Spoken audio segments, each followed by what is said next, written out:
السلام علیکم ورحمۃ اللہ وبرکاتہ۔ اسلام کیا ہے؟ نبی اکرم صلی اللہ علیہ وسلم نے اس کی ایک مثال بیان فرمائی ہے۔ اللہ رب العزت نے سورہ فاتحہ کے اندر صراط مستقیم سے اسے تعبیر کیا ہے۔ صحابی رسول نواس بن سمعان رضی اللہ تعالی عنہ بیان کرتے ہیں کہ نبی اکرم صلی اللہ علیہ وسلم نے صراط مستقیم، سیدھی راہ یعنی اسلام کی ایک مثال بیان فرمائی ہے۔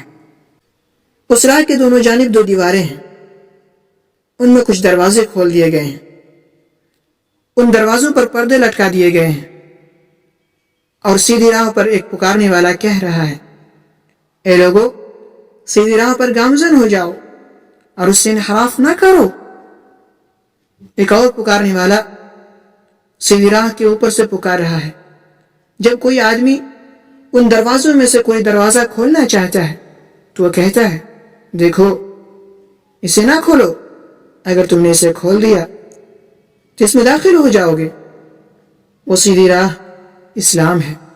دونوں دیواریں اللہ کے مقرر کردہ حدود ہیں، کھولے گئے دروازے اللہ کے حرام کردہ امور ہیں، اور سیدھی راہ کے سرے پر موجود پکارنے والا اللہ کی کتاب ہے، اور سیدھی راہ کے اوپر سے پکارنے والا اللہ کی طرف سے ہر مسلمان کے دل میں موجود خیر کی دعوت دینے والا جذبہ ہے۔ یہ حدیث مسند احمد، ترمذی اور نسائی کے اندر موجود ہے۔